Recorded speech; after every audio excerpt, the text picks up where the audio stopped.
அல்ஹம்துலில்லாஹ் அல்ஹம்துலில்லாஹி ரப்பில் ஆலமீன் ஸலாத்து வஸ்ஸலாமு அலா ரசூலில்லாஹ் வ அலா ஆலிஹி வ அஸ்ஹாபிஹி வஸல்லம் அஜ்மஈன். क़த் क़ால அல்லாஹு தஆலா ஃபில் குர்ஆனில் கரீம் அஊது பில்லாஹி மினஷ் ஷைத்தானிர் ரஜீம் பிஸ்மில்லாஹிர் ரஹ்மானிர் ரஹீம் கத் அஃப்லஹல் மூமினூன் அல்லதீன ஹும் ஃபீ ஸலாத்திஹிம் காஷியூன். ஸதகல்லாஹுல் அலீம்.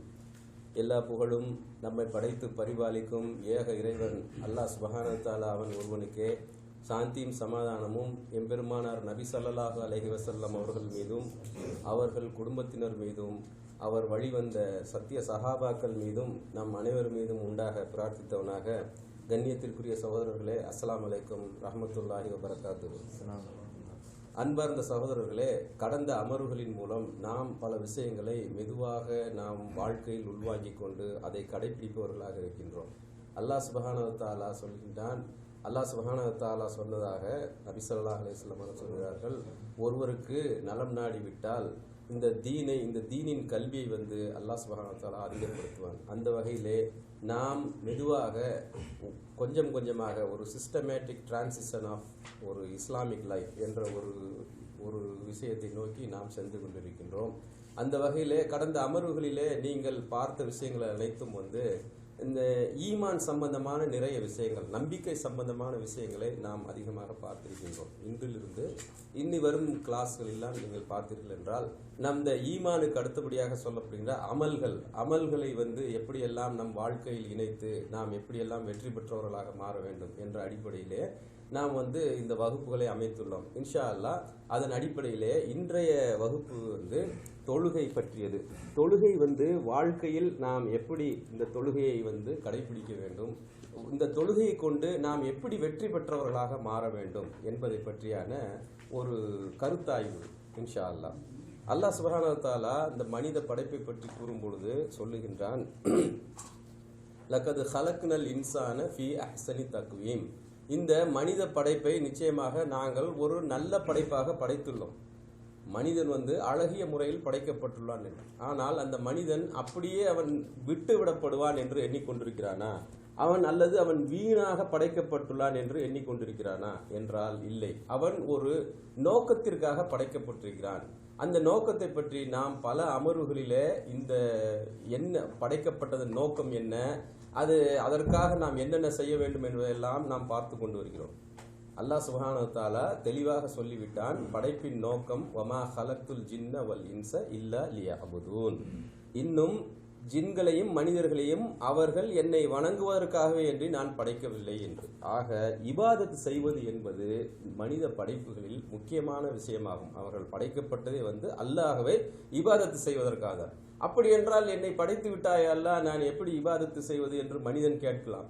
அதற்காகத்தான் மனிதர்களிலிருந்தே தேர்ந்தெடுத்து தூதர்களை அவர்களுக்கு அனுப்பி எப்படியெல்லாம் அவர்கள் இபாதத்து செய்து வெற்றி பெற வேண்டும் என்பதற்காக சொல்லி காண்பித்தான். அந்த வகையிலே இந்த மனிதர்கள் மீது சில இபாதத்துகளை கடமையாக்கி உள்ளான். முழு வாழ்க்கையுமே நமக்கு இபாதத்தாக இருக்க வேண்டும். ஆனால் அந்த முழு வாழ்க்கையையும் இபாதத்தாக மாற்றுவதற்கு சில வழிபாடுகளை, சில இபாதத்துகளை கடமையாக ஆக்கிவிடலாம். இதை நாம் செய்யாமல் இருக்கவே முடியாது. அப்படிப்பட்ட இபாதத்துகளில் முதன்மையானது தொழுகையாக உள்ளது. அந்த தொழுகையை நபி ஸல்லல்லாஹு அலைஹி வஸல்லம் அவர்கள் காட்டிய வழிப்படியும் இறையச்சத்துடனும் இஹ்சானுடனும் நாம் தொழுதோம் என்றால், இந்த தலையாய இபாதத்தை நாம் மேற்கொண்டோம் என்றால், நாம் வாழ்க்கையில் வெற்றி பெற்றவர்களாக மாறுவோம். அல்லாஹ் சுப்ஹானஹு வ தஆலா 23வது அத்தியாயம் மூமினூன் என்ற அத்தியாயத்திலே சொல்லி காட்டுகிறான், கது அஃப்லஹல் மூமினூன். ஈமான் கொண்டவர்கள் நிச்சயமாக வெற்றி பெற்று விட்டனர். யார் அவர்கள் செய்தது என்ன? அவர்கள் செய்த பண்புகளில், அவர்களுடைய செய்த அமல்களில் முதன்மையானது அவர்கள் அல்லதீனஹும் ஃபீ ஸலாத்திஹிம் காஷியூன். அவர்கள் எத்தகையோர் என்றால் தங்கள் தொழுகையில் உள்ளச்சத்தோடு இருப்பார்கள். சகோதரர்களே, இந்த வாக்கியங்களை நீங்கள் பார்த்தீர்கள் என்றால், கது என்ற வார்த்தை நிச்சயிக்கப்பட்ட வார்த்தை. Definitely they are successful. நிச்சயமாக அவர்கள் வெற்றி பெற்று விட்டனர். ஒருத்தர் எக்ஸாம் எழுதுறதுக்கு முன்னாடியே பாஸ் ஆயிட்டார் அப்படின்னு சொல்ற மாதிரி வெற்றி பெற்று விட்டனர். ஏனென்றால் அவர்களுடைய தொழுகையை, அந்த இபாதத்தின் முதன்மையான இபாதத்தை அவர்கள் உள்ளச்சத்துடனும் அல்லாஹுக்காகவுமே அவர்கள் செய்தார்கள். அதனால் இவ்வுலகிலும் சரி மறு உலகிலும் அவர்கள் வெற்றி பெற்றவர்களாக மாறினார்கள். இப்பொழுது தொழுகையை பேணாமல் விட்டு விட்டார்கள் என்று வைத்துக் கொள்ளுங்கள். படைப்பின் நோக்கத்தை அறிந்தோம், அந்த படைப்பின் நோக்கத்திற்காக ஏற்படுத்தப்பட்ட இபாதத்து என்னவென்று அறிந்தோம், அந்த இபாதத்தை மேற்கொண்டவர் வெற்றி பெறுவார்கள் என்று இருந்தோம். அதை விட்டு விட்டார்கள் சில பேர். விட்டுவிட்டால் என்னாகும்? தொழுகையை பேணாதவர்கள் நஷ்டமடைந்து நரகவாசிகள் ஆகிவிடுவார்கள். நாளை மறுமை நாளில் கணக்கு வழக்கெல்லாம் முடிஞ்சு சொர்க்கத்துக்கு போறவங்க சொர்க்கத்துக்கு போவாங்க, நரகத்துக்கு போறவங்க நரகத்துக்கு போகும்போது இந்த சொர்க்கவாசிகள் நரகவாசிகளே அப்படி பார்த்து கொண்டே கிராஸ் பண்ணி கடந்து போவார்கள். அப்போ அவங்க அந்த சொர்க்கத்துல அந்த நரகத்துல இருக்கிறவங்கள்ட்ட கேட்பாங்க அந்த சொர்க்கவாசிகள், மா சலக்கக்கும் ஃபி சக்கர், இப்படி ஒரு அதாபான ஒரு சக்கர் என்ற நரகத்திலே கடந்து அல்லல் படுகிறீர்களே, நீங்க என்ன செஞ்சீங்க, ஏன் இப்படி வந்திருக்கீங்க அப்படிங்கும்போது அவங்க சொல்லுவாங்க, காலு லம் நகு மினல் முசல்லீன், நாங்கள் தொழுபவர்களில் நின்றும் இருக்கவில்லை. அவர்கள் பல விஷயங்கள் சொல்லுவாங்க, ஏழைகளுக்கு உணவளிக்கவில்லை. ஆனால் முதலாக சொல்லக்கூடிய விஷயம், நாங்கள் தொழுகையிலிருந்து நாங்கள் தொழுபவர்களாக இருக்கவில்லை என்று சொல்வார்கள். ஆக சகோதரர்களே, தொழுகை என்ற இபாதத் எவ்வளவு முக்கியமானது, அதை நாம் எப்படி பேண வேண்டும் என்று நீங்கள் உணர்ந்து கொள்ள வேண்டும். இப்படி இந்த தொழுகை என்ற இபாதத்தின் முக்கியத்துவம் என்ன என்பதை நாம் ஒரு சில விஷயங்கள் மூலமாக நாம் அறிந்து கொள்வோம். ஏனென்றால் இவ்வளவு அழுத்தமாக இந்த இபாதத்தை பற்றி சொல்லப்பட்டிருக்கிறது என்றால் அதன் முக்கியத்துவம் இல்லாமல் இருக்குமா? அதன் முக்கியத்துவம் என்ன, இஸ்லாத்தின் இதனுடைய நிலைப்பாடு என்ன அப்படின்னு பார்த்தீங்கன்னா, மனிதன் ஈமான் கொண்ட அடுத்த நிமிடமே தொழுகையானது கடமையாக்கப்பட்டு விடுகிறது. ஒருத்தர் இப்போ வர்றார், இஸ்லாத்துக்கு இப்பதான் வர்றார் அப்படின்னா வந்த அடுத்த நிமிடமே அந்த வக்து தொழுகை அவர் தொழுதே ஆக வேண்டும், அவர் மீது கடமை. அவர் தொழுகவில்லை என்றால் அதற்கான கணக்கு எழுதப்பட்டுவிடும். ஆக இந்த தொழுகை ஈமான் கொண்ட அடுத்த நிமிடமே கடமையாக்கப்பட்டு விடுகிறது.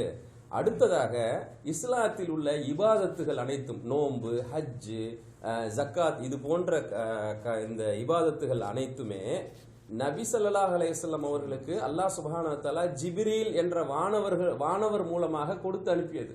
ஜிப்ரீல் அலைஹிஸ்ஸலாம் அல்லாஹ்விடமிருந்து வாங்கி கொண்டு வஹியாக கொடுப்பார், அவர் நமக்கு மனிதர்களுக்கு கொடுப்பார்.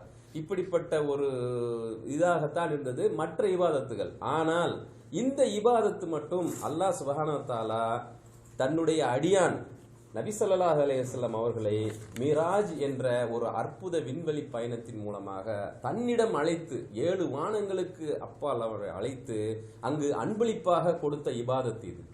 ஸோ இதிலிருந்தே நாம் தெரிந்து கொள்ளலாம் இது எவ்வளவு முக்கியமானது என்று. அடுத்ததாக இது அல்லாஹ்வுக்கு நன்றி செலுத்துவதற்கான கருவியாக இருக்கிறது. நாம் படைக்கப்பட்டுள்ளோம். சகோதரர்களே, சிந்தித்து பாருங்கள், நம்மை விட எவ்வளவு மனிதர்கள் தாழ்வான நிலையில் இருக்கிறார்கள், அல்லல் பட்டு கொண்டிருக்கிறார்கள், துன்பமான நிலையில் இருக்கிறார்கள், போர்க்கால கட்டத்தில் இருக்கிறார்கள், வறுமையில் இருக்கிறார்கள். இப்படி நமக்கு அல்லாஹ் சுப்ஹானஹு வ தஆலா ஒரு நல்ல வாழ்வை கொடுத்து இப்படி இருக்கிறான் என்றால் அவனுக்கு எப்படி நன்றி செலுத்துவது?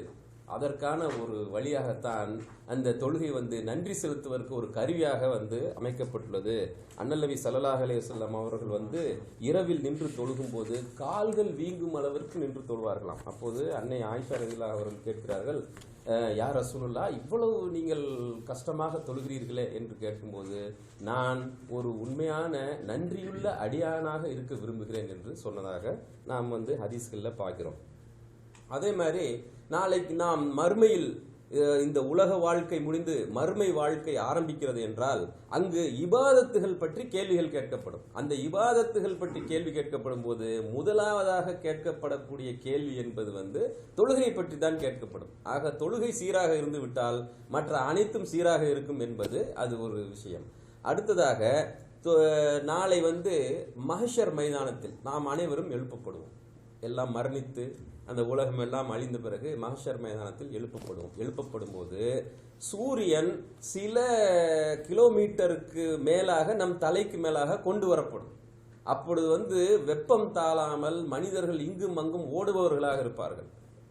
எங்க நிழலை தேடி ஓடுவாங்க, எங்க போறதுன்னு தெரியாது. இப்ப இருக்கிற இவ்வளவு தூரத்துல இருக்கிற ஒரு 4 டிகிரி ஏறினாவே சம்மர்ல வெளியில போக முடியல, ஏசி போட்டாதான் போக முடியுது. ஆனால் சில கிலோமீட்டர் தான், சில ஹதீஸ்களை சொல்றாங்க 100 கிலோமீட்டர் அல்லது 100 மீட்டர் மிகவும் அருகாமையில் வந்துருது. அப்ப நம்ம என்ன செய்ய முடியும்? அந்த மாதிரி காலகட்டத்தில் அல்லாஹ் சுப்ஹானஹு வ தஆலா சில பண்பாளர்களுக்கு தன்னுடைய அர்ஷின் நிழலில் அவன் இடம் கொடுப்பான். அந்த அர்ஷின் நிழலில் இடம் பெறுபவர்கள், அந்த பண்பாளர்களில் ஒரு பண்பாளர்கள் எப்படிப்பட்டவர்கள் என்றால், தொழுகையை விரும்பி நாம் தொழுக வேண்டும், அல்லாஹ்வுக்காக தொழுக வேண்டும் என்று அந்த தொழுகையை விரும்பி பள்ளியில் இருப்பவர்கள். இவர்களுக்கு அந்த அரிசி நிலையில் அல்லாஹ் சுப்ஹானஹு வ தஆலா இடம் கொடுப்பான்.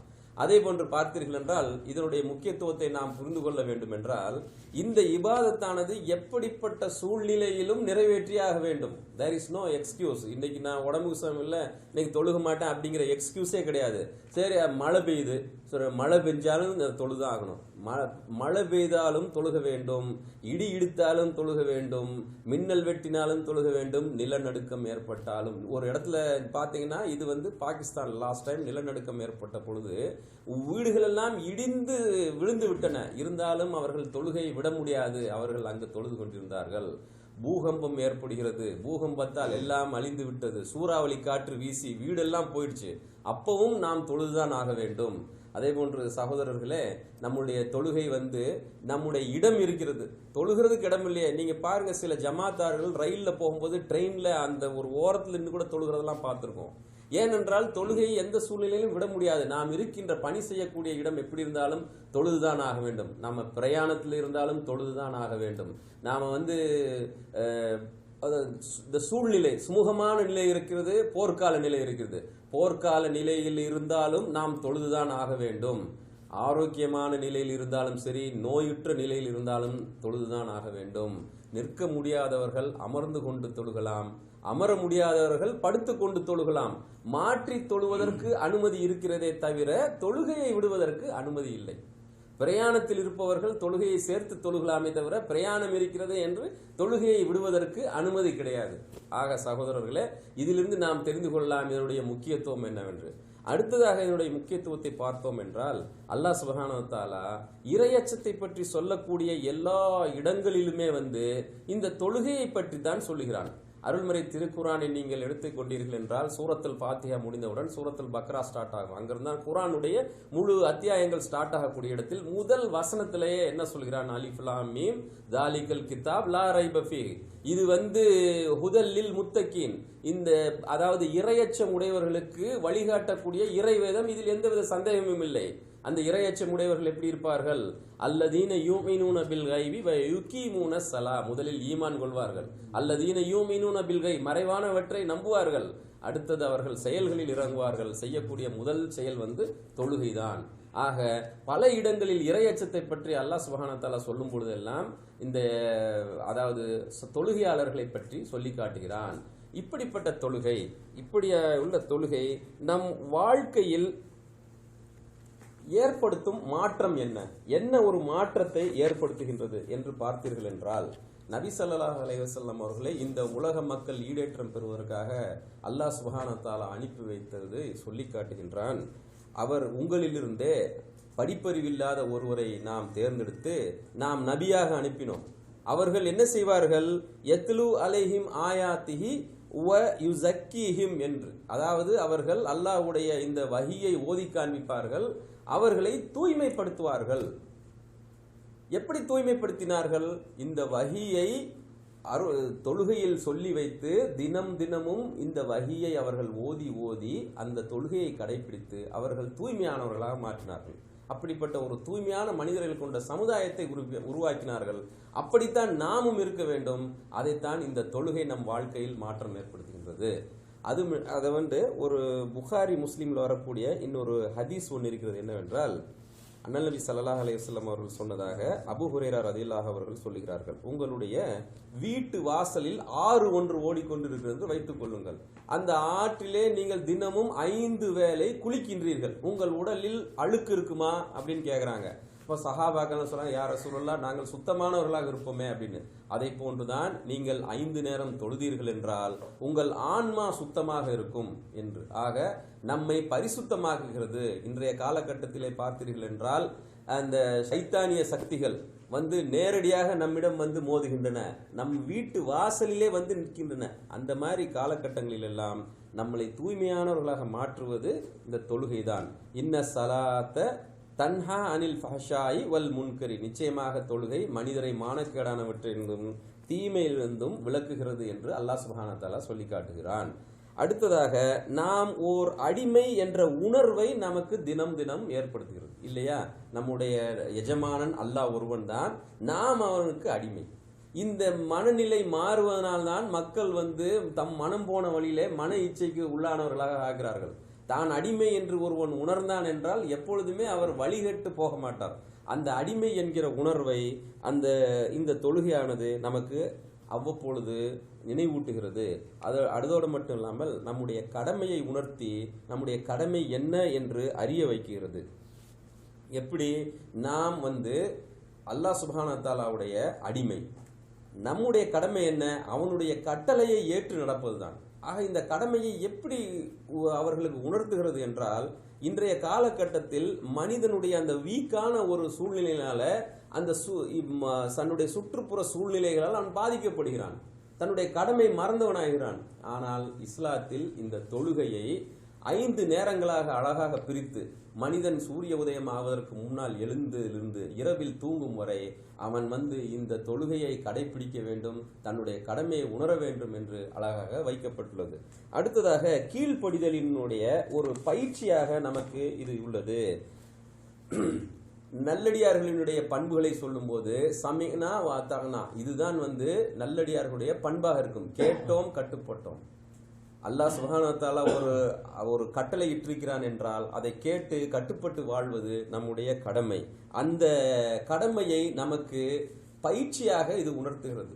ஒரு ராணுவ முகாம் ஒன்று இருக்கிறது என்று வைத்துக் கொள்ளுங்கள். அந்த ராணுவ முகாம், நீங்களாம் NSS, இந்த ஸ்கவுட்டு, NCC அதெல்லாம் இருந்தவங்க இருப்பீங்க. ஒரு கேப்டன் ஒரு விசில் அடிப்பார், உடனே எல்லாரும் கிரவுண்ட்ல நின்றுவாங்க. அப்படிப்பட்ட பயிற்சி அங்க இருக்கிறது. இங்கு சகோதரர்களே, நீங்கள் லைலத்துல் கத்ர் இரவுகளில் நீங்கள் டிவியில பார்க்கலாம். மக்கால 10 லட்சம் பேர் ஒரே இடத்துல இருப்பாங்க. இக்காமத் சொன்ன அடுத்த நிமிடமே 10 லட்சம் பேரும் அப்படியே ஒரு வரிசையில் நிற்பாங்க. இதெல்லாம் எங்கேயாவது சாத்தியம் இருக்கிறதா? இதெல்லாம் இந்த தொழுகையின் மூலம் கிடைக்கின்ற அந்த கீழ்ப்படிதலுக்கான பயிற்சி தான் இதெல்லாம். அடுத்ததாக சஜ்தா. இந்த தொழுகையிலே சஜ்தா என்ற ஒரு நிலை இருக்கிறது இல்லையா, அது அல்லாஹுடன் நேரடியாக பேசக்கூடிய சூழ்நிலை போன்றது. இந்த சஜ்தா செய்வதால் மனிதனுடைய கர்வம் நீங்குகிறது.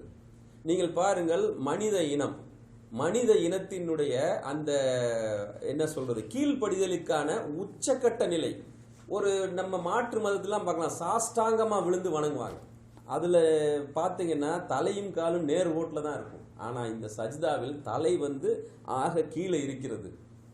கர்வம் என்பது ஒரு இம்மி அளவு கூட வரக்கூடாது உண்மையாக சஜ்தா செய்பவர்களுக்கு. ஏனென்றால் கர்வம் என்பது சைத்தானிய சக்தி. அந்த கர்வத்தினால் தான் சைத்தான் அங்கிருந்து தூக்கி எறியப்பட்டான் சொர்க்கத்திலிருந்து. நாம் சொர்க்கத்தை நோக்கி போபவர்கள், நாம் அந்த டெஸ்டினேஷனுக்கு போக வேண்டும் என்றால் இந்த தொழுகையை கடைபிடித்து அந்த சஜ்தாவில் அல்லாஹ்வுடன் பேசுபவர்களாக நாம் இருக்க வேண்டும். அதே போன்று இறை சட்டங்களை தினம் தினம் நமக்கு அதாவது நினைவூட்டி புதுப்பித்துக் கொண்டே இருக்கிறது. நம்ம தொழுகையில என்ன ஓதுறோம்? தொழுகையில ஓதுறோம் குர்ஆன் தான் ஓதுறோம். குர்ஆன்ல இருக்கிறது எல்லாம் என்ன? இறை சட்டங்கள் தான். ஆக தினமும் நாம் தொழுகும் பொழுது அந்த இறை சட்டம், இதை செய்யாத, யா அய்யுஹல்லதீன ஆமனு வஸ்தைனு பிஸ்ஸப்ரி வஸ்ஸலா, இந்த மாதிரி சட்டங்கள், இந்த மாதிரி விஷயங்கள்லாம் நாம் கேட்டு கேட்டு பழகும் பொழுது அவை நம் வாழ்க்கையுடன் ஒன்றி விடுகின்றன. அதற்காக இந்த தொழுகை நமக்கு உதவுகிறது. அடுத்ததாக இறையச்சத்தை தோற்றுவிக்கிறது. ஒரு மனிதன் தன் வாழ்வு நேராக இருக்க வேண்டும் என்றால் அவன் இறையச்சம் கொண்டவனாக இருக்க வேண்டும்.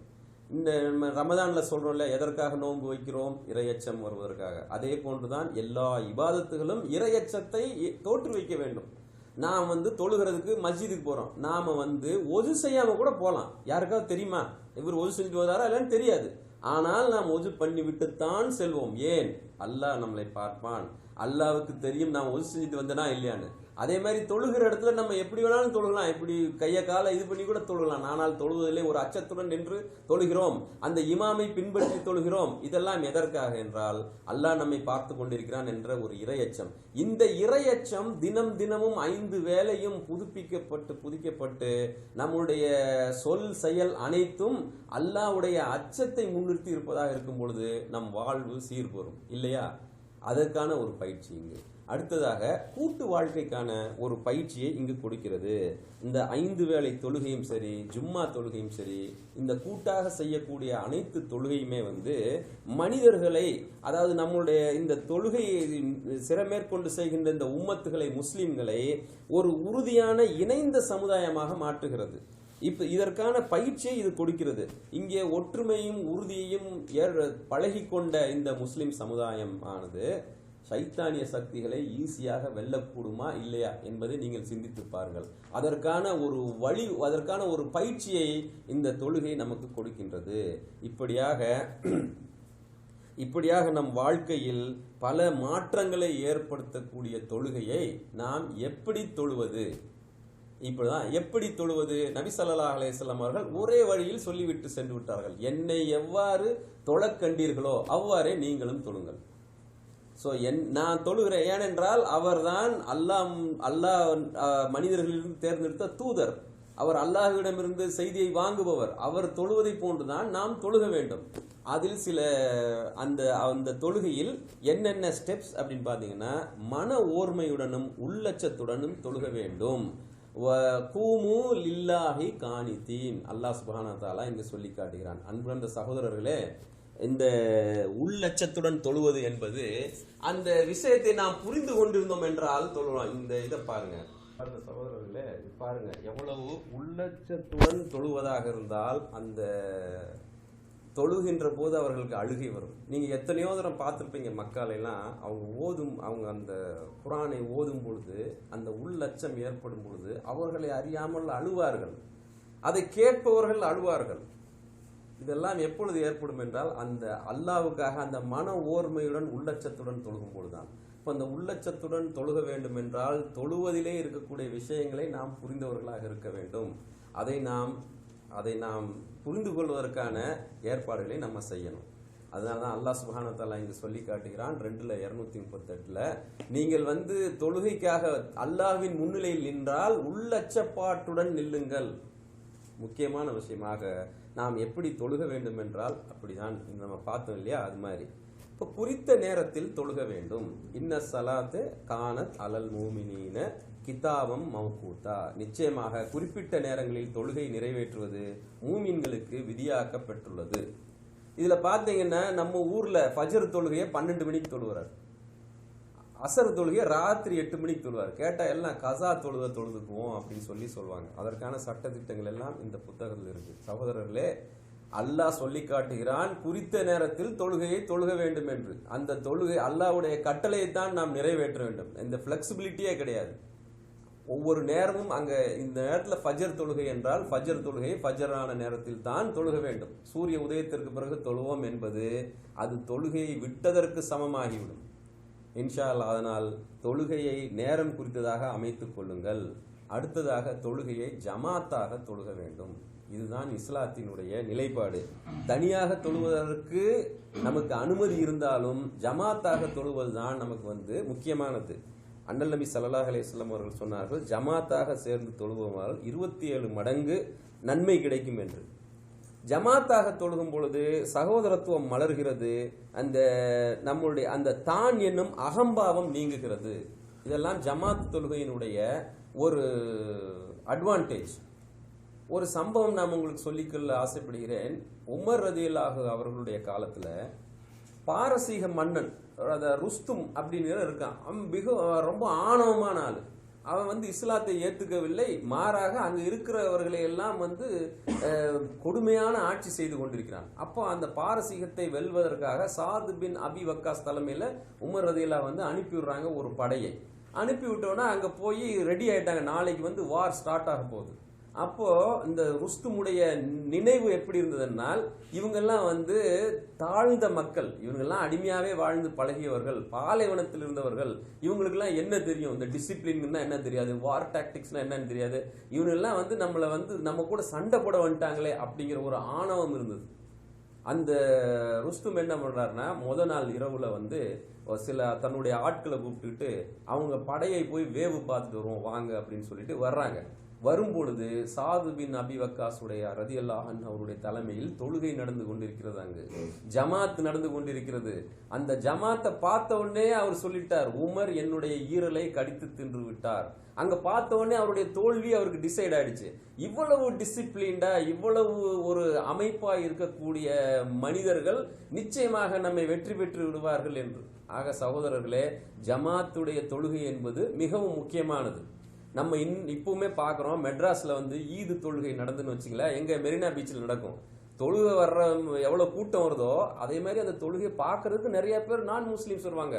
அவங்க பார்த்துட்டு சொல்லுவாங்க, இப்படி ஒரு கட்டுப்பாடான ஒரு வணக்க வழிபாடை நாங்கள் பார்த்ததே இல்லையே அப்படின்னு அவங்க சிலாகிச்சு பேப்பர்லாம் அவங்க வந்து இன்டர்வியூ கொடுப்பாங்க. அந்த அளவுக்கு அந்த ஜமாத்துடைய செட்டப் வந்து இஸ்லாத்தில் முக்கியத்துவம் கொடுக்கப்பட்டுள்ளது. ஆக தொழுகையை ஜமாத்தாக தொழுக வேண்டும். அண்ணல் நபி ஸல்லல்லாஹு அலைஹி வஸல்லம் அவங்க சொன்னதாக அபூ தர்தா ரலியல்லாஹு அவங்க சொல்றாங்க, அதாவது ஒரு ஊரில் முஸ்லிம்கள் 3 மட்டும் வாழ்ந்து அங்கு ஜமாத்துடன் தொழுகை நிலைநாட்டப்படவில்லையானால் அவர்கள் மீது ஷைத்தானின் ஆதிக்கம் அதிகமாகி விடுகிறது. ஷைத்தான் அவர்கள் மீது ஆதிக்கம் கொள்கிறான். எப்படி என்றால், அதாவது இடையனை விட்டும் மந்தையை விட்டும் செல்லும் ஓநாயை சைத்தான் எவ்வளவு ஈஸியாக அதாவது பிடித்து சென்று விடுமோ அதை போன்று இந்த மனிதர்களை இந்த சைத்தானிய சக்திகள் அழித்துவிடும் என்று அண்ணல் நபி ஸல்லல்லாஹு அலைஹி வஸல்லம் அவர்கள் சொல்வார்கள். அடுத்ததாக என்று பார்த்தோம் என்றால், இப்படிப்பட்ட நம்ம தொழுகை வந்து முக்கியத்துவம் என்பதை பார்த்தோம். அதை வந்து இந்த தொழுகை நம்மிடம் ஏற்படுத்தக்கூடிய மாற்றம் என்னவென்று பார்த்தோம். இப்பொழுது இந்த தொழுகையை கொண்டு நம்முடைய வாழ்க்கையில் என்னென்ன செய்யலாம்? நம்ம தொழுகிறோம், இந்த தொழுகை வச்சுலாம் என்ன செய்யலாம்? இந்த தொழுகை நம்ம பார்த்தோம் இல்லையா, ஒரு கருவியாக, நன்றி செலுத்துவதற்கு ஒரு கருவியாக இருந்ததுன்னு கூட நம்ம பார்த்தோம். இப்போ இது அண்ணல் நபி ஸல்லல்லாஹு அலைஹி வஸல்லம் அல்லாஹ் சுப்ஹானஹு வ தஆலா என்ன சொல்கிறார்கள் என்று பார்க்கும் பொழுது, அதாவது அல்லாஹ் சுப்ஹானஹு வ தஆலா சொல்லி காட்டுகிறான் 2:153 வசனத்துல, யா அய்யுஹல்லதீன ஆமனு ஸ்தஈனு பிஸ்ஸப்ரி வஸ்ஸலா, நம்பிக்கை கொண்டவரே பொறுமையுடனும் தொழுகையுடனும் இறைவனிடம் உதவியை தேடுங்கள். நபி ஸல்லல்லாஹு அலைஹி வஸல்லம் அவர்கள் சொன்னாங்க, உங்களுடைய செருப்பு வார் அருந்து போனால் கூட நீங்கள் அல்லாஹ்விடம் உதவி தேடுங்கள். இன்றைக்கு வாழ்க்கையில எத்தனை துன்பங்களை நாம் எதிர்கொள்கிறோம், எத்தனை அதாவது இன்னல்களுக்கு இடையில் நம்ம வாழ்ந்து கொண்டிருக்கிறோம். அப்படி என்றால் நாம் உதவி கேட்கக்கூடியவன் யார்? நம்மை படைத்து பரிபாலிக்கும் அந்த அல்லாஹ் ஒருவன் தான். அந்த அல்லாஹ்விடம் நாம் உதவி கேட்க வேண்டும் என்றால் அவனே வழி சொல்லி காட்டுகிறான், நீங்கள் பொறுமையுடனும் தொழுகையை கொண்டும் என்னிடம் உதவி கேளுங்கள் என்று. பத்ர் யுத்தம் என்பது இஸ்லாமிய வரலாற்றில் ஒரு பெரிய மாற்றத்தை உருவாக்கியது. உங்களுக்கு தெரியும், இந்த ஸ்டோரிலாம் ஆல்ரெடி உங்களுக்கு தெரியும். முஸ்லீம்கள் வந்து மிகவும் வீக்காக இருந்தனர். 300+ தான் இருக்கிறாங்க சோல்ஜர்ஸ். இந்த பக்கம் அதாவது இறை நிராகரிப்பவர்கள் வந்து ஆயிரக்கணக்கில் இருக்கிறாங்க. அவரிடம் குதிரைகள், ஒட்டகங்கள், இராணுவ தளவாடங்கள், அவர்களை வந்து உசுப்பேத்தி விடுறதுக்காக அழகிய பெண்கள், இப்படியெல்லாம் வச்சுக்கிட்டு அவங்க வாருக்கு வந்திருக்கிறாங்க. ஆனால் நம்மிடம் இருந்தது என்ன? 300 பேர்கள், 333 பேர்கள், அதில் வயதானவர்கள், நோன்பு டைம், ரமதான் டைம். சகோதரர்களே, இப்படிப்பட்ட ஒரு சூழ்நிலையில் நபி ஸல்லல்லாஹு அலைஹி வஸல்லம் அவர்கள் அந்த முதல் நாள் இரவில் நின்று தொழுது அல்லாஹ்விடம் துஆ செய்தவர்களா இருக்கிறார்கள். யா அல்லாஹ், இந்த உதவியை நீ செய்தான் ஆக வேண்டும்.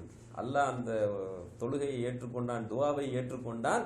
மலக்குமார்களை அனுப்பி அந்த போரில் வெற்றி வாகை சூட வைத்தான் முஸ்லிம்களை. அதுதான் அல்லாஹ் சொல்லி காட்டுகிறான், நம்பிக்கை கொண்டவரே பொறுமையுடனும் தொழுகையுடனும் இறைவனிடம் உதவி தேடுங்கள் என்று. அடுத்ததாக இந்த தொழுகை வந்து நம்மை பாவங்களிலிருந்து பாதுகாத்துக் கொள்ள ஒரு உதவி புரிகிறது. எப்படி என்றால், நாம் வந்து மனிதர்கள், நாம் அறிந்தோ அறியாமலோ தினமும் பாவம் செய்பவர்களாக இருக்கிறோம். நமக்கு சில விஷயங்கள் தெரிந்து செய்வோம், சில விஷயங்கள் தெரியாமல் செய்வோம். ஏனென்றால் சைத்தானிய சக்திகள் நம்மை எப்பொழுதுமே வந்து அருகில் இருந்து கொண்டு ஆட்கொண்டு கொண்டிருக்கின்றன. இப்படிப்பட்ட காலத்தில் நாம் வந்து பாவ மன்னிப்பு தினமும் கோருபவர்களாக இருக்க வேண்டும். எப்படி பாவ மன்னிப்பு கோருவது? தொழுது விட்டு. அதனால தொழுத உடனே பாருங்க, எல்லாரும் அஸ்தக்ஃபிருல்லா அஸ்தக்ஃபிருல்லா அஸ்தக்ஃபிருல்லாம்பாங்க. தொழுதவுடன் பாவ மன்னிப்பு கோருபவர்களாக இருக்க வேண்டும். ஏனென்றால் நாம் பாவம் செய்யாமல் இருக்கவே முடியாது. குல்லு பனி ஆதமுன் கத்தாவும், எல்லா மனிதர்களும் பாவம் செய்யக்கூடியவர்களே தான். அவர்களில் சிறந்தவர்கள் அல்லாஹ்விடம் பாவ மன்னிப்பு கேட்டு அல்லாஹ்விடம் திரும்புவார்கள். இதற்கு ஒரு சம்பவம் நான் சொல்லி காட்ட விரும்பிக் கொள்கிறேன். எப்படி என்றால், ஒரு சஹாபி, அவர் வந்து நபி ஸல்லல்லாஹு அலைஹி வஸல்லம் கிட்ட ஓடி வர்றாங்க. ஒரு பதற்றத்துடன் ஓடி வர்றாங்க. ஓடி வந்து, யா ரசூலுல்லாஹ், நான் தப்பு பண்ணிட்டேன் யா ரசூலுல்லாஹ்னு அவரை ஆசுவாசப்படுத்தி, என்ன ஆச்சுன்னா, நான் வந்து ஒரு உணர்ச்சியின் உந்துதலால் ஒரு அந்நிய பெண்ணை முத்தமிட்டு விட்டேன் அப்படின்னு சொல்றாங்க. அப்படி சொன்னோன்னே சொல்லிட்டு, நான் அதற்காக நான் வருந்துகிறேன், என்ன செய்யறதுன்னு எனக்கு தெரியல யா ரசூலுல்லாஹ், நீங்க தான் வழி காட்டணும் அப்படின்னா, அப்போ அவரை ஆசுவாசப்படுத்தி விட்டு அண்ணல் நபி ஸல்லல்லாஹு அலைஹி வஸல்லம் அவர்கள் இந்த குர்ஆனுடைய இந்த ஆயத்தை ஓதி காட்டுகிறார்கள். நிச்சயமாக நற்செயல்கள் தீச்செயல்களை போக்கிவிடும் என்று. அப்போ அந்த சஹாபி என்ன செய்கிறார்கள் என்றால், யார சொல்லலாம், இது எனக்கு மட்டும்தானா, இல்லை என்னை மாதிரி சில பேர் இந்த மாதிரி பண்ணிட்டாங்கன்னா அதுக்கு வருமா அப்படின்னோடனே, என்னை பின்பற்றக்கூடிய அனைத்து உம்மத்துக்கும் இது நீங்கள் தொழுது பாவ மன்னிப்பு தேடுங்கள் என்று. இது அடுத்ததாக நாம் பார்த்தோம் என்றால் மறுமை வெற்றிக்கு. மறுமையில் நம்முடைய இலக்கு என்ன? மறுமையில் வெற்றி அடைய வேண்டும். மறுமை வெற்றி அடைந்து நாம் சொர்க்கத்திற்கு செல்ல வேண்டும். இந்த மறுமை வெற்றிக்கு இந்த தொழுகை நாம் தொழுகின்ற இந்த 5 நேர தொழுகையும் இது இட்டு செல்லும். இதை அண்ணல் நபி ஸல்லல்லாஹு அலைஹி வஸல்லம் அவர்கள் சொல்கிறார்கள், எவர் தம் தொழுகைகளை சரியான முறையில் பேணி வருகிறார்களோ அவருக்கு அவரது தொழுகை இறுதி தீர்ப்பு நாளில் ஒளியாகவும் ஆதாரமாகவும் ஈடேற்றத்திற்கு காரணமாகவும் அமைகிறது என்று அவர்கள் சொல்லி காட்டியிருக்கிறார்கள். அதே போன்று எவருடைய உள்ளம் தொழுகையில் பணித்திருக்கிறதோ அவரை மன்னிப்பது இறைவனின் பொறுப்பாகும் என்றும் அண்ணல் நபி ஸல்லல்லாஹு அலைஹி வஸல்லம் அவர்கள் சொல்லி காட்டியிருக்கிறார்கள். ஆக சகோதரர்களே, இந்த மறுமையின் வெற்றியுடைய தொழுகையை நாம் நம் வாழ்க்கையில் இணைத்து அந்த வாழ்க்கையை சரியான முறையில் எடுத்து செல்ல வேண்டும். இப்பொழுது அடுத்த விஷயத்தை பாருங்கள். மனிதனுக்கு மன ஊசலாட்டம் என்பது எப்பொழுதுமே இருந்து கொண்டிருக்கும். எந்த விஷயத்தை செய்தாலும் ஒரு மன ஊசலாட்டம் இருந்து கொண்டுதான் இருக்கும். இன்னைக்கு நம்ம ஒரு துன்பம் வந்துருச்சு அல்லது ஒரு நன்மை நடந்துருச்சு, இந்த மாதிரி காலகட்டங்கள் எல்லாம் மன ஊசலாட்டம் என்பது இருந்து கொண்டுதான் இருக்கும். அல்லாஹ் சுப்ஹானஹு வ தஆலா இங்கு சொல்லி காட்டுகிறான், இன்னல் இன்சான குலிக ஹலுவா, நிச்சயமாக மனிதன் அவசரக்காரனாகவே படைக்கப்பட்டிருக்கிறான். இதா மஸ்ஸஹு ஷர்ரு கைர் இதா மஸ்ஸஹு ஷர்ரு ஜஸூஆ, அவனை ஒரு கெடுதி தொட்டு விட்டால் பதறுகிறான். ஒரு துன்பம் வந்துருச்சு, ஒரு இழப்பு நடந்துருச்சு, ஒரு பணம் போயிடுச்சு, ஒரு ஆக்சிடென்ட் ஆயிடுச்சு, ஐயையோ ஐயையோன்னு பதறி அடிப்பவர்களாக இருக்கிறார்கள். அந்த மாதிரி நேரத்தில் இந்த மனம் அல்லாவை மறந்து கூட விடுகிறது. அப்படிப்பட்ட சூழ்நிலைகளுக்கெல்லாம் சென்று விடுகிறார்கள். ஆனால் அதே மனிதர்களுக்கு இதா மஸ்ஸகுல் ஹைரு மனுவா, அவருக்கு ஒரு நன்மை வந்துருச்சுன்னு வச்சுங்க, ஒரு ஹைர் வந்துருச்சு, ஒரு பணமே நிறைய வந்துருச்சுன்னா அவருடைய மனநிலை எப்படி மாறுகிறது? இது யாருக்கும் தெரிஞ்சா ஏதாவது ஆயிருமோ, இது நம்ம இழந்து விடுவோமோ, இதை இழந்து விடக்கூடாதோ, இதை வச்சுக்கலாமா கொடுக்கலாமா, இப்படிங்கிற ஒரு மனநிலை வந்து விடுகிறது. ஆனால் இப்படிப்பட்ட சூழ்நிலைக்கு இவர்கள் செல்ல மாட்டார்கள். யார்? இல்லல் முசல்லீன், இந்த தொழுகையாளிகள் எப்பொழுதுமே இப்படிப்பட்ட ஒரு மன ஊசலாட்டத்துக்கு வரமாட்டார்கள். அவர்களுடைய பண்புகள் இன்னும் நிறைய சொல்லி அல்லாஹ் சுப்ஹானஹு வ தஆலா அந்த வசனத்துக்குள்ள 70வது அத்தியாயத்தில் சொல்லி காட்டுறான். இருந்தாலும் முதன்மையானதாக சொல்லப்படுவது அந்த தொழுகையாளிகள் தான். நமக்கே ஒரு பிரச்சனை இருக்கிறது, இதை செய்யலாமா செய்யக்கூடாதா, to be not to be, இது எப்பவுமே மனிதனுக்கு ஷைத்தான் ஏற்படுத்தக்கூடிய விஷயம்தான். நாம டிசைட் பண்றதுக்கு பிரச்சனையா இருக்கு. அந்த மாதிரி கூட இஸ்திகாரா தொழுகை என்ற ஒரு தொழுகை இருக்கிறது. நாம் தொழுது அல்லாஹ்விடம் அந்த எந்த ஒரு விஷயத்துக்காக நாம் டிசைட் பண்ண முடியா இருக்கோம், அந்த விஷயத்தை அல்லாஹ்விடம் கொடுத்து விட்டு நாம் தொழுது அந்த துவாவை கேட்டோம் என்றால் அல்லாஹ் சுப்ஹானஹு வ தஆலா நமக்கு ஒரு அந்த மன உதிப்பை ஏற்படுத்தி அந்த விஷயத்தில் ஒரு ஸ்ட்ராங்கான டிசைஷன் எடுக்கிறதுக்கு அல்லாஹ் சுப்ஹானஹு வ தஆலா உதவி செய்வான். இப்படிப்பட்ட தொழுகை நபி ஸல்லல்லாஹு அலைஹி வஸல்லம் அவர்கள் சொன்னார்கள், இது என் கண்களுக்கு குளிர்ச்சியாக ஆக்கப்பட்டுள்ளது என்றார். இது ஒன்றே போதும். நபி ஸல்லல்லாஹு அலைஹி வஸல்லம் அவர்கள் சொன்னார்கள், இந்த தொழுகை என்னுடைய கண்களுக்கு குளிர்ச்சியாக உள்ளது அப்படின்னு. ஆக சகோதரர்களே, இங்கு இருக்கிற நம்ம எல்லாமே தொழுகையாளிகள் தான். நாம் தொழுகாமல் யாரும் இருப்பதில்லை. ஆனால் நம்முடைய தொழுகையை நாம் அவ்வப்போது சுய பரிசோதனை செய்பவர்களாக இருக்க வேண்டும். என்ன சுய பரிசோதனை? நாம் நபி ஸல்லல்லாஹு அலைஹி வஸல்லம் அவர்களுடைய வழிப்பிரகாரம் நாம் தொழுகிறோமா, அல்லது நம்முடைய தொழுகை இப்படி இருக்கிறதா என்று நாம் சுய பரிசோதனை செய்ய வேண்டும். ஏனென்றால் இன்றைய காலகட்டத்தில் நம்மளுடைய டேபிள் பக்கத்துல ஷைத்தான் இருக்கிறான், நம்ம வீட்டுக்குள்ள ஷைத்தான் இருக்கிறான், வெளியில போனா ஷைத்தான் இருக்கிறான், தெருவுல ஷைத்தான் இருக்கான், எங்க போனாலும் ஷைத்தானிய சக்திகள் நம்மை விட்டு போவதே இல்லை, அருகில் இருந்து கொண்டே இருக்கிறது. அந்த ஷைத்தானிய சக்திகள் என்ன பண்ணுகின்றன? தொழுகைக்கு போகும் மனிதர்களை தடுக்கிறார்கள். சோம்பல் என்ற அந்த உணர்வை ஷைத்தான் போட்டு விடுகின்றான். அந்த உணர்வை போட்டு விட்டால் அந்த தொழுகையில் நாம் சோம்பேறிகளாக மாறிவிட்டால் என்ன என்பதை பற்றி இங்கு அல்லாஹ் தெளிவாக சொல்லி காட்டுகின்றான். நம்முடைய தொழுகை நயவஞ்சகர்களின் தொழுகை போல் சோம்பலாக இருக்கக்கூடாது. நயவஞ்சகர்கள் எப்படிப்பட்டவர்கள்? வாயளவில் அவர்கள் ஈமான் இருக்கும், உள்ளத்தளவில் இருக்காது. உதட்டளவில் சொல்லக்கூடிய வார்த்தைகள் உள்ளத்திலிருந்து வராது. அல்லாஹ்வையும் ரசூலையும் நேசிப்பதாக சொல்வார்கள், ஆனால் அவர்கள் உள்ளத்தில் எதிர்ப்பு சக்தி தான் இருக்கும், பகைமை தான் இருக்கும். அவர்கள் நயவஞ்சகர்கள். ஆனாலும் அவர்கள் முஸ்லிம்களிடம் காட்டிக் கொள்வதற்காக போய் தொழுவார்கள். அவர்கள் தொழும்போது எப்படி தொழுவார்கள் என்றால், அங்கு அல்லாஹ் சுப்ஹானஹு வ தஆலா சொல்லி காட்டுகிறான், வைதா காமு இல ஸலாத்தி காமு குசாலா, அவர்கள் தொழுகைக்கு தயாராகும் போது சோம்பல் உடையவர்களாகவே இருப்பார்கள். இன்றைக்கு நம்ம எத்தனையோ சகோதரர்களை பார்க்கிறோம், தொழுகைக்கு இக்காமத்தாயி ஒரு ரக்காயத்து முடிஞ்சு 2 ரக்காயத்து முடிஞ்சு 3வது ரக்காயத்துல 2வது இதுல போய் சேர்பவர்களா இருப்பார்கள். ஸோ இதெல்லாம் என்னவென்றால் ஷைத்தான் நமக்கு ஏற்படுத்தக்கூடிய சோம்பல். இந்த சோம்பல் நம்மிடம் வந்துவிட்டால் நாம் அந்த முனாஃபிக்குகள் லிஸ்டில் சேர்ந்து விடுவோம். இன்ஷா அல்லாஹ் அப்படி ஆகாது. அப்படி சேர்ந்து விட்டால் அந்த முனாஃபிக்குகளுக்கு இருக்கும் இடம் எது? நரகத்தின் அடித்தளம். ஆக சகோதரர்களே, அதை நாம் சுய பரிசோதனை செய்து கொள்ள வேண்டும். அடுத்ததாக உள்ளச்சம் இல்லாமல் தொழுகிறோம் வச்சுக்க, ஃப்ரெண்டு கூப்பிடுறாரு அதுக்காக நான் போய் தொழுகிறேன், நம்ம தொழுகலைன்னா பக்கத்து வீட்டுக்காரங்க ஏதாவது நினைச்சுக்குவாங்க இப்படின்னு நினைக்கிறவர்களுக்கு அவர்களுக்கு எப்படி இருக்கும் அந்த தொழுகை? இன்னஹா லகபீரத்தன் இல்லா அலல் காஷியூன். உள்ளச்சம் உடையோர் கன்றி மற்றவர்களுக்கு பெரும் பாரமாகவே இருக்கும். நாம் இப்பொழுது பரிசோதனை செய்ய வேண்டும். நம்முடைய தொழுகை பள்ளிவாசல் போறதுக்கு பாரமா இருக்குதா? காலையில சலா சொன்ன உடனே எந்திரிக்க முடியலையா? இஷா தொழுகை ரெடி ஆயிடுச்சு, நம்மளால போக முடியலையா? 2 நிமிஷம் ஒதுக்க முடியலையா? ரொம்ப கஷ்டமா இருக்கே. அப்படி என்றால் நம்முடைய தொழுகை உள்ளச்சம் இல்லாத தொழுகையாக இருக்கிறது என்ற அர்த்தம். ஆக அந்த தொழுகை கடினமான தொழுகையாக இருக்கக்கூடாது, அதையும் நாம் பார்த்து கொள்ள வேண்டும். அடுத்து இதெல்லாவற்றுக்கு மேலாக சபிக்கப்பட்ட தொழுகையாக இருக்கக்கூடாது. அல்லாஹ் சுப்ஹானஹு வ தஆலா தொழுகையாளிகளை பார்த்து நாசமா போகட்டும், இவர்கள் கேடுகட்டு போகட்டும் என்று சொல்கிறான். யார் அவர்கள்? பாருங்க, ஃபவைலுல் லில் முஸல்லீன். இன்னும் கவனமற்ற தொழுகையாளிகளுக்கு கேடுதான். அவர்கள் எப்படிப்பட்டவர்கள் என்றால் அல்லதீனஹும் அன் ஸலாத்திஹிம் சாஹூன். அவர்கள் எத்தகையோர் என்றால் தம் தொழுகையில் பாராமுகமாகவும் அசிரத்தையாகவும் இருப்பார்கள். அல்லதீனஹும் யுராஊன். அவர்கள் பிறருக்கு காண்பிப்பதற்காகத்தான் தொழுகிறார்கள். போய் தொழுகையில நிற்பாரு, ஆனா அவருக்கு தொழுகையில ஒரு இன்ட்ரெஸ்டே இருக்காது. அவர் பாட்டு நிற்பார், இந்த பக்கம் திரும்புவார், அந்த பக்கம் திரும்புவார், சட்டை எடுத்து விடுவாரு, இந்த கண்ணாடி கழட்டி தொடப்பாங்க, பட்டன் போடுறது, எல்லா வேலையும் தொழுகை நேரத்துல இருக்கும். ஒரு அதாவது பொடுபோக்காக இருக்கும். தொழுகைன்னா அது என்ன தொழுகை தானே, வர்றோம் போறோம் அப்படிங்கிற ஒரு நிலை. அந்த தொழுகையை அல்லாஹ் கேடு என்று சொல்லுகிறான். தொலைச்சொன்ன அல்லாஹ் தொழுகையை கேடு என்று சொல்லுகிறான் என்றால் அவருடைய தொழுகை அந்த நிலையில் இருக்கிறது. இன்னொரு என்னன்னா, பிறரை காண்பிப்பதற்காகத்தான் தொழுகிறார். அது ரொம்ப நாள் நம்ம பார்க்கலாம். நம்ம அல்லாஹ் அக்பர்னு சொல்லி இங்க நின்றுட்டு இருப்போம், பின்னாடி ஒரு ஆள் வருவாரு, பார்த்தாருன்னா டக்கு டக்குன்னு சொல்லி முடிச்சுட்டு தொழுகையெல்லாம் முடிச்சு சலாம் கொடுத்து உட்காந்துட்டு இருப்பாரு. இன்னொருத்தர் தொழுகை எப்படி அல்லாஹ் அக்பர் இருப்பார், பார்த்தா ஒரு மேனேஜரோ யாரோ வந்திருப்பாங்க, உடனே இழுத்துருவார் தொழுகையை. 5 நிமிஷம் தொழுக வேண்டிய தொழுகை 10 நிமிஷம் தொழுவார்.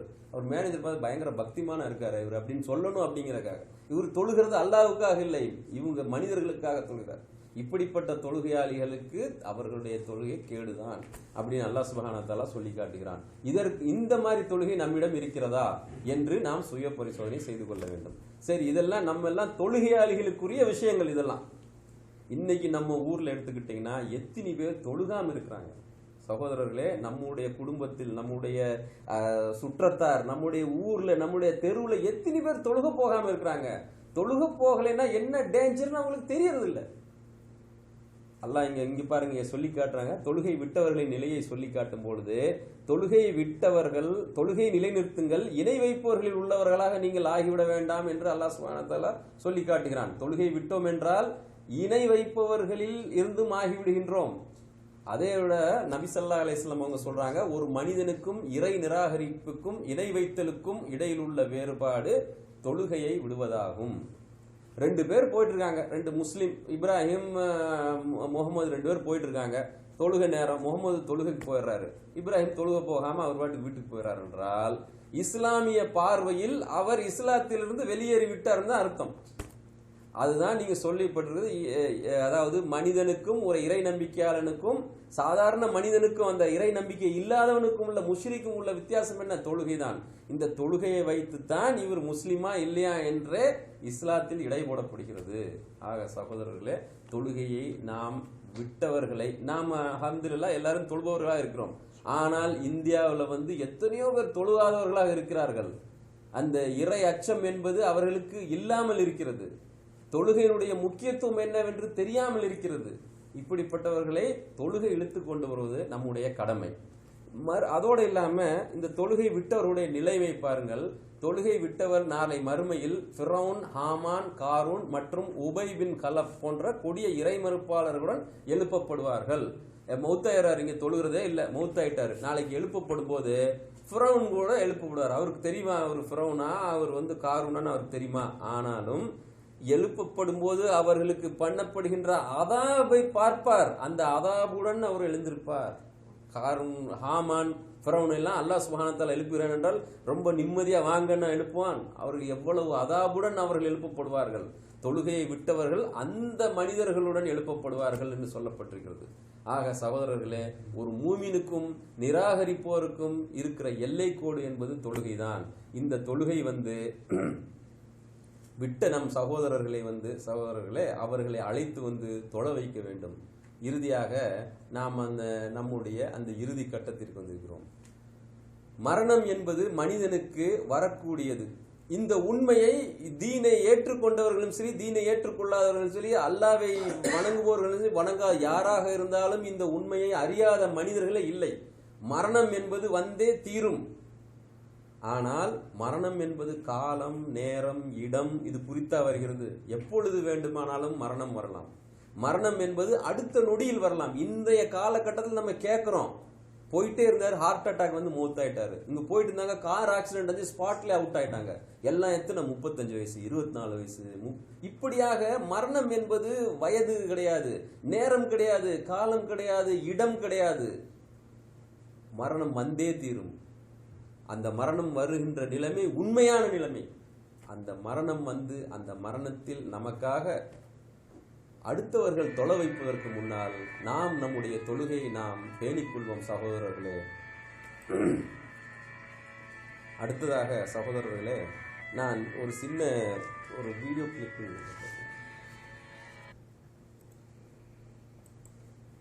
அன்பார்ந்த சகோதரர்களே, இந்த வீடியோ கிளிப்பில் காண்பித்த அந்த ஹதீஸ் சொல்வது என்னவென்றால், ஃபஜ்ர் தொழுகையை நீங்கள் பள்ளியில் சென்று தொழுவதனுடைய நன்மையை நீங்கள் உணர்ந்தீர்கள் என்றால் உங்களால் நடக்க முடியாவிட்டாலும் தவழ்ந்து சென்றாவது தொழுவீர்கள். இதுதான் அதில் இருக்கிற அந்த ஹதீஸுடைய கருத்து. ஆக சகோதரர்களே, இன்றைய அமர்வினுடைய இறுதியாக உங்களிடம் ஒரு தாழ்மையான வேண்டுகோள். ஒரு நிமிடம் உங்களுடைய கண்களை மூடி அல்லாஹ் சுப்ஹானஹு வ தஆலா நம்மை பார்த்து கொண்டிருக்கிறான் என்ற ஒரு நினைவில் உங்களுடைய தொழுகைகளை ஒரு நிமிடம் சுய பரிசோதனை செய்து பாருங்கள். தயவு செய்து ஒரு நிமிடம் கண்களை மூடி சுய பரிசோதனை செய்யுங்கள். Start please. உங்க கண்ணை மூடுங்க.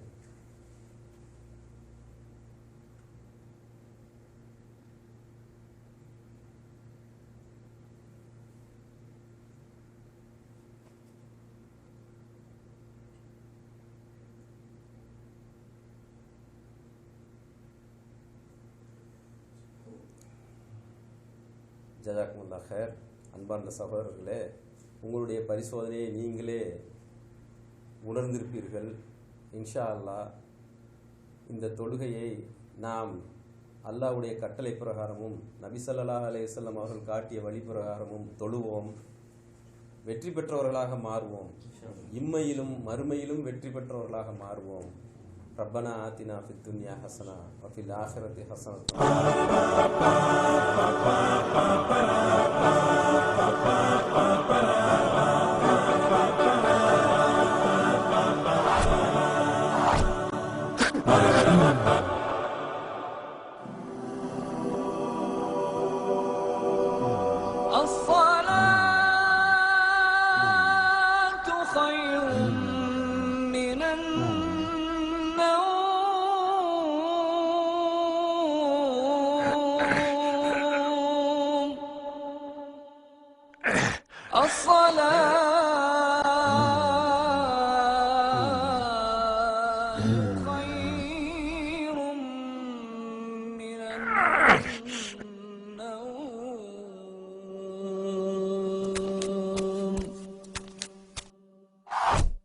Allah